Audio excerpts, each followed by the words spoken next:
Welcome back to the Lipoedema podcast. We are your host, Shell. Thanks so much for having me. Oh, it's our pleasure. Hence the awkward pause, but I might just kick us off. Jess, how did you come to learn of lipedema and when was that? Well, I am turning 36 this year, and then I think it was maybe around my early 30s that there was a progression. And yeah, there was just something didn't seem right about my legs. Like, I thought there's something going on here that's more than cellulite. So that was actually the first time that I thought about it or looked into it.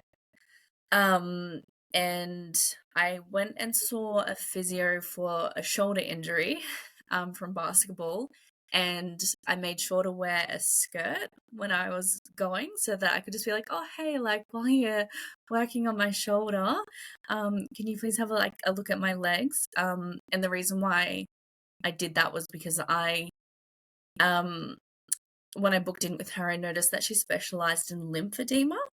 And at that point, I hadn't even ever heard of lipedema. And I was like, oh, after a bit of Googling and stuff, I'm like, maybe I have lymphedema. I don't know what this is. I was, completely lost in the dark with it all. So yeah, I asked that physio and she handed me a pamphlet about lipedema. And I was like, oh, it's only just like this small part that's affected. And she's like, oh, no, it's your entire legs that's actually affected. And she kind of just gave me the information. She's like, take this information, go away, look at it, see if it resonates with you. And yeah, just it was kind of like tick, tick, tick. And yeah, it was shocking. I think everybody has such a similar experience in that light bulb moment, that justification, that realization of oh my God, this makes so much sense about so much that I have experienced in life. So, on one hand you feel grateful to have an answer. But then it's so much to take on to realize and learn that you have a chronic illness that there's nothing you can do about it. So I think I then mentally avoided it for a few years. So this whole diagnosis happened probably 2 years ago, when I started looking into it. And yeah, I think I kind of went into a bit of a depression and buried my head in the sand about it for a while because, yeah, it was just a bit too much to mentally fathom. It's a lot. It's a lot. Yeah, absolutely.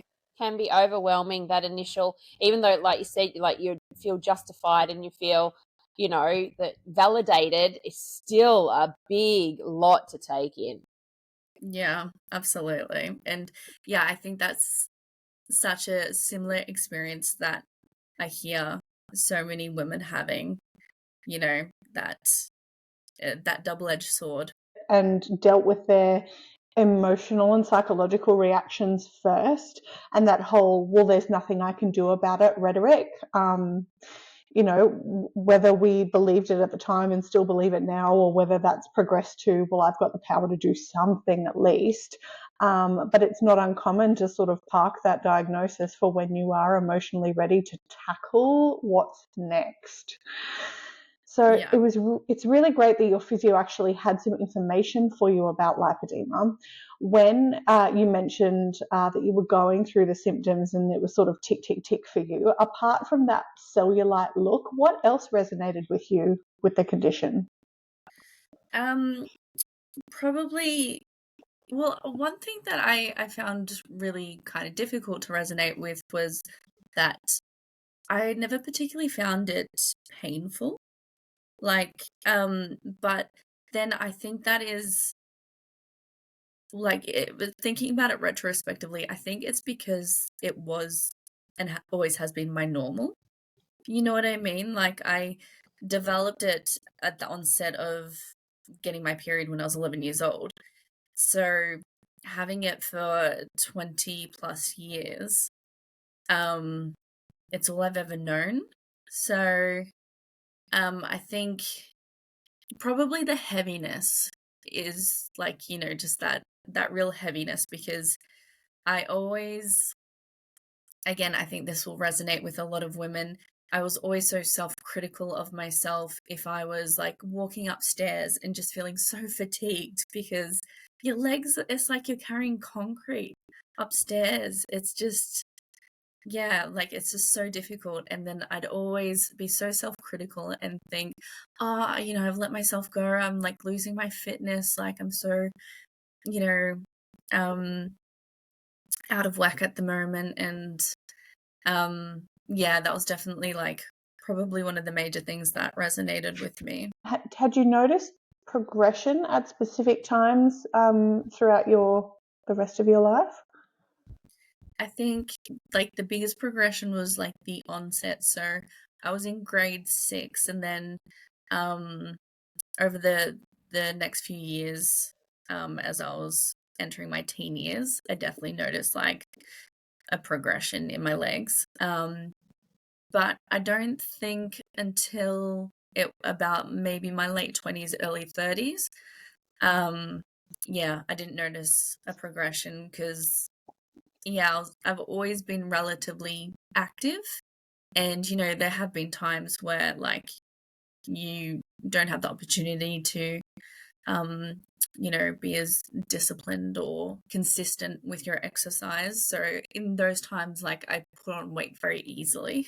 So, you know, they'll probably minor times of progression, but yeah, it was really only since like within the last 8 years or so, I think.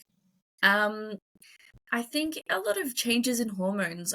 I do think that when you're in your 30s, it is another kind of stage of hormonal changes that is not recognized. You know, we think about puberty, we think about menopause, but, you know, I speak to a lot of friends and people that, or women, once you're kind of entering your early 30s, your body changes, you know, as it always does, but quite significantly. And I have heard that that is a period of progression for a lot of women that they didn't realize until their early 30s. And I do think that it has a lot to do with hormones, to be honest. But personally, I know for myself, stress is a big progressor. So within the past few years, when I like really noticed that huge change, it was during COVID. So, you know, everybody was extremely stressed. And then I just had a few personal things going on. So I was going through a separation that was extremely stressful. And then on top of that, I am a stress eater. I'm an emotional eater. So weight gain also progresses lipedema. So it was just you know, a whole combination that was this catalyst of progression. Inflammatory response from stress as well, so it kind of makes sense. But I think it sort of perpetuates it like tenfold, I suppose. Yeah, really. You just mentioned very slightly before that you led a pretty active lifestyle. Can you dig into that a little bit more and then go into how lipedema affected your activity and your lifestyle?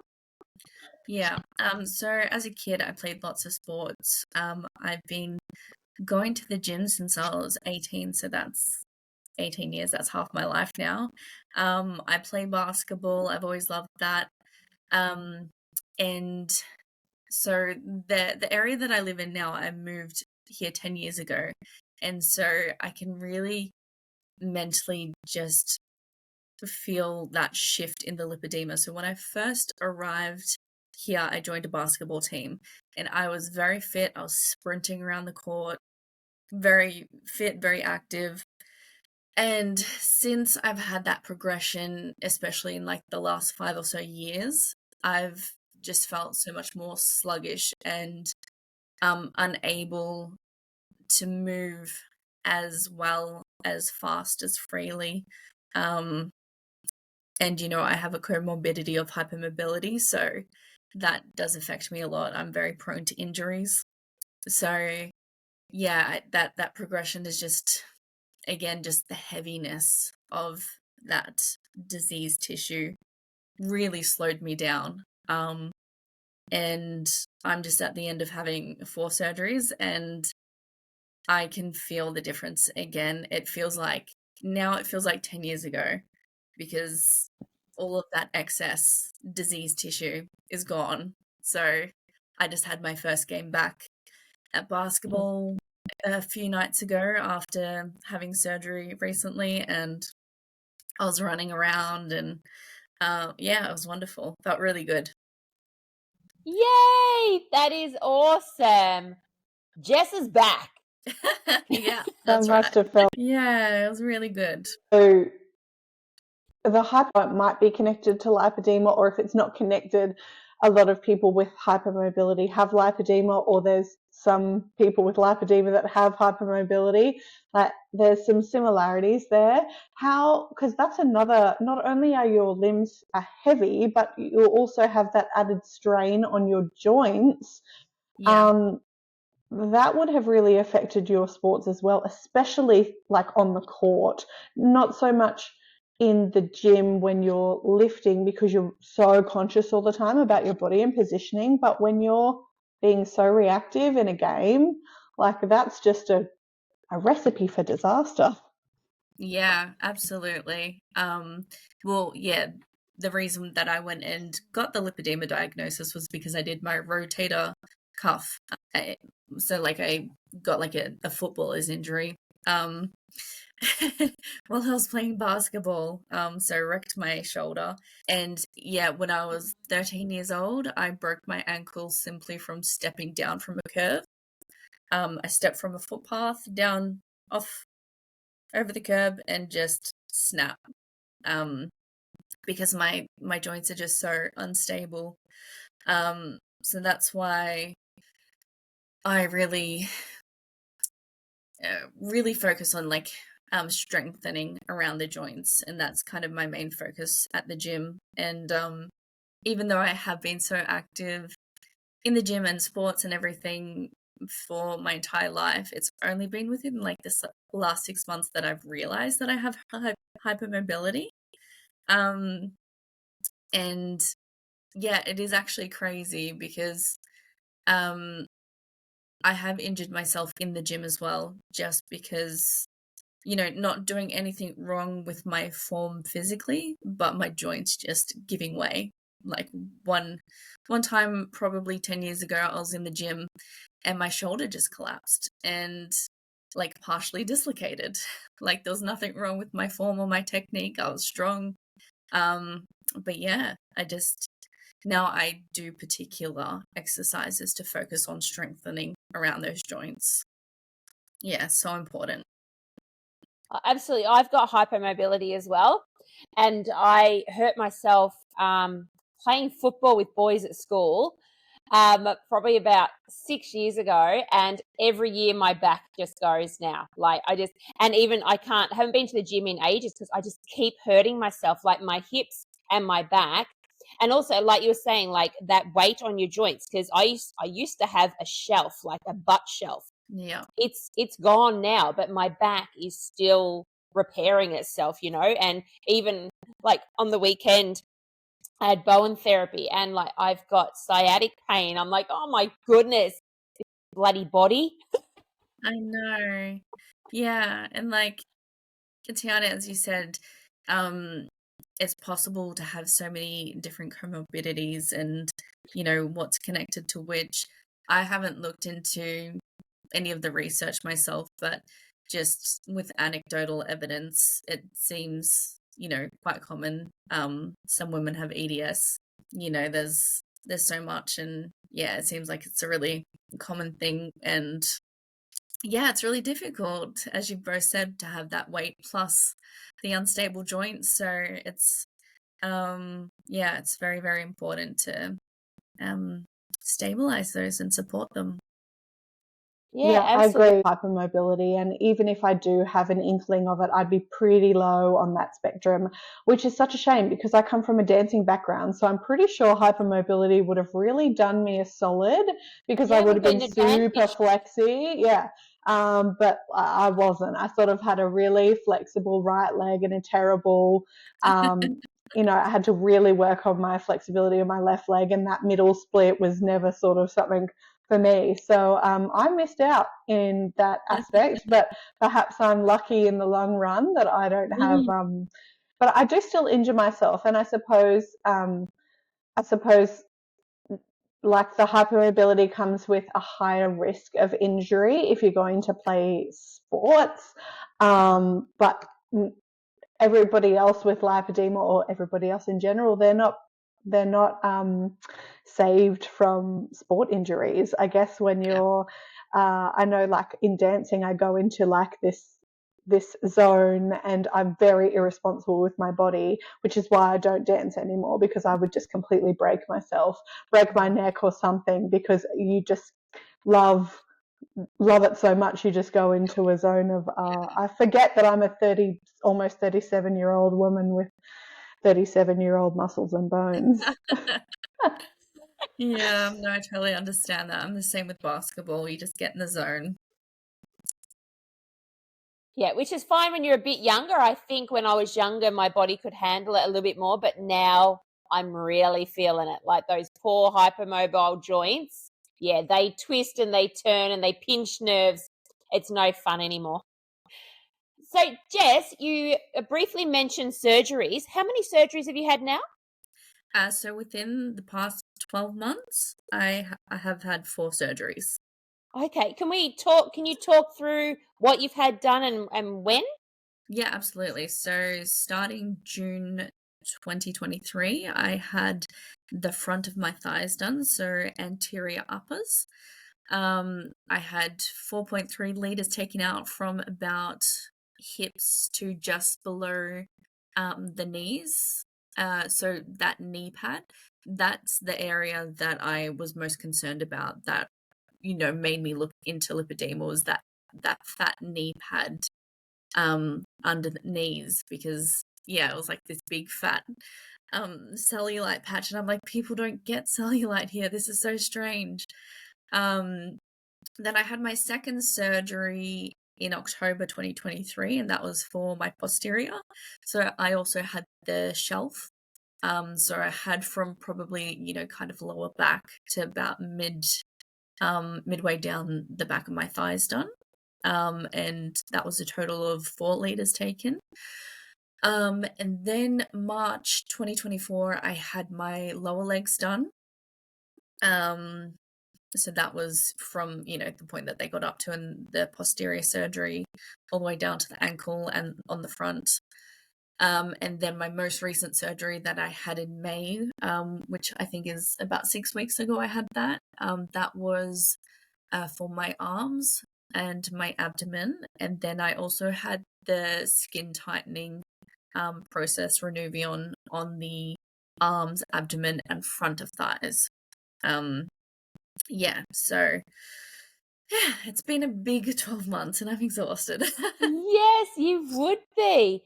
That is an epic schedule.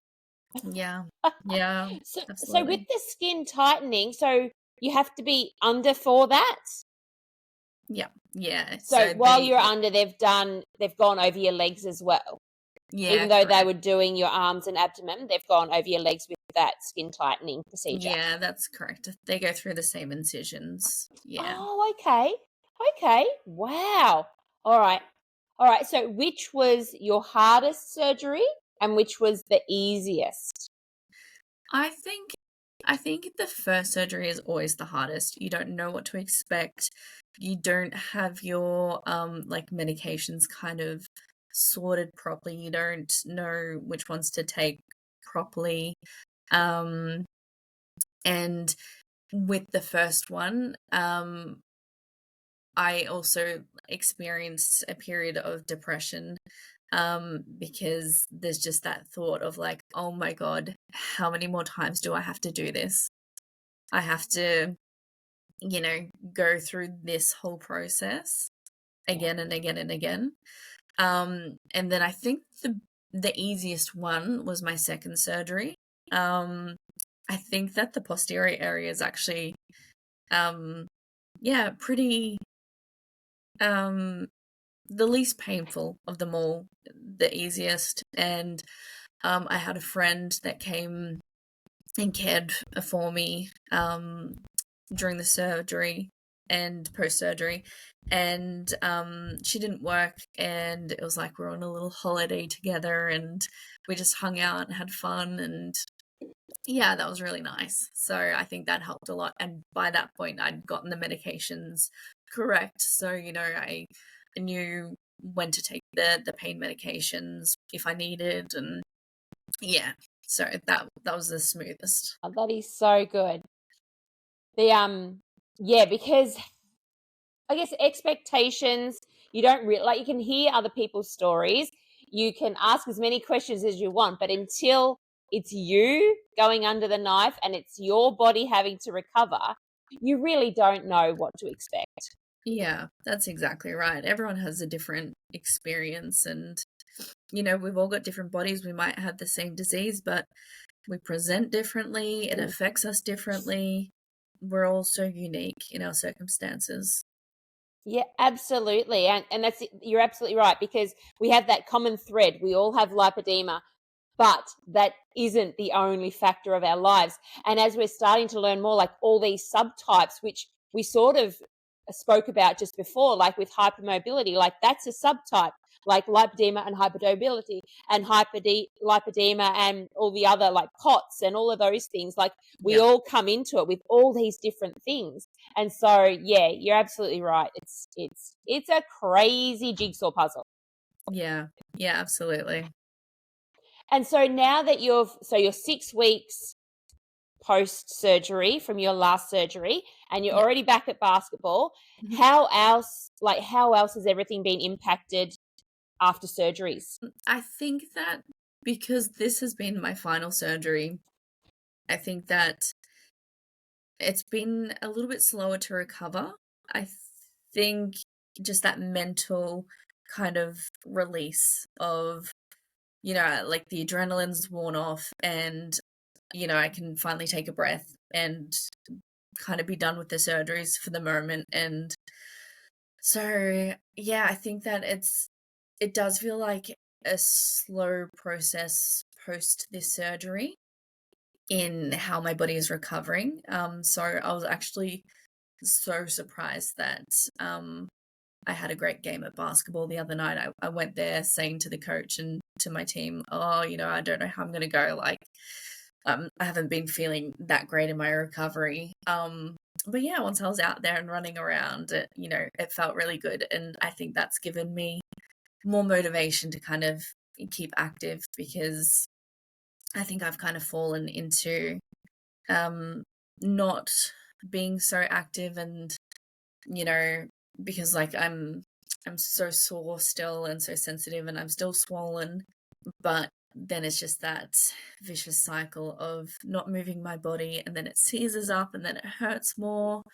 And your mental health as well. When you're not moving, like if you had depression after that first surgery, like if you're not moving your body, and that can really play havoc with your mental health as well. Hey. Oh, absolutely.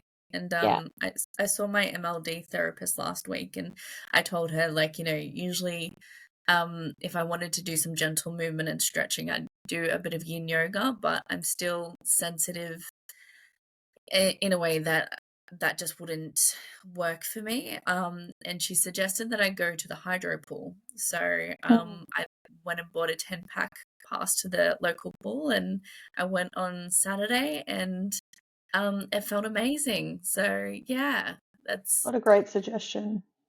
Yeah, I'm so grateful that she suggested that. In the space of 12 months, and cumulative. Like, I struggled on the second surgery, even though, like you, I had a different pain experience. It wasn't as painful or as difficult a recovery, but because it was cumulative and I was still recovering from my first surgery, I can't imagine what recovering from 4 surgeries would feel like. if you're only 6 weeks out and you're back to doing some kind of activity like that, you got to take those wins, because that's pretty incredible of you to have that, first of all, stamina and grit to sort of get back on the court. So well done. Yeah, thank you. I have been trying to ease back into it, just focusing on small incremental goals. So, a few weeks ago, I was just hoping to get 5,000 steps in a day and, get the dog out for a walk. So just easing my body in, I think, is, the smartest way. Yeah, realistic expectations, and not putting your body under more stress. Like, oh, I have to do this and I have to do that. That's not a good place to be. It's that loving movement. Yeah, exactly. So you spoke about seeing an MLD. You've got your pool pass now. How else are you managing your lipedema? So I wear compression, and I also use a compression pump, like the pants that you wear. So I've pretty much consistently been using that since before my first surgery, because the type of lipedema that I had was actually quite firm and fibrotic, and that could have just been from my lifestyle, my activity levels. My MLD therapist said that she doesn't come across many women that have that style. So in seeing her, the main focus was to kind of soften that tissue for the surgery, because I don't actually get much edema, so I don't get much swelling. So I know that a lot of people use those compression pants, that pump, for swelling and to like move the fluid. I do that post-surgery because I do. Yeah, I'm the same, Jess. I don't get swelling. I don't get swelling, but I'm very fibrotic too. So when I first got diagnosed, they said I wasn't a candidate for surgery. It would take a long time because my legs were so hard. And, I thought they were great quad muscles, mate. So unfortunately, we had some technical issues and we lost Jess. Boo! So we didn't get Jess's last question about what Make a Change from Lipedema Awareness Month means for her. But still, great episode. Really good. Really good. And Jess is amazing to speak with. So we might even get her back again to see how she's going. But because we are going on holidays, we didn't have time to schedule Jess back in. So we just want to say goodbye. Goodbye. See you later.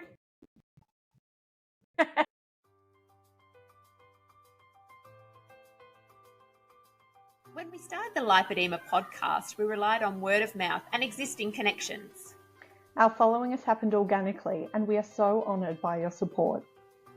As we learn more about the world of social media and algorithms, we have a request. When you are listening to our podcast or watching on YouTube, let us know what you think. Hit follow or subscribe. Leave us a comment or write a review. The more engagement we get, the more our message is shared. And the greater our reach to those women suffering in silence.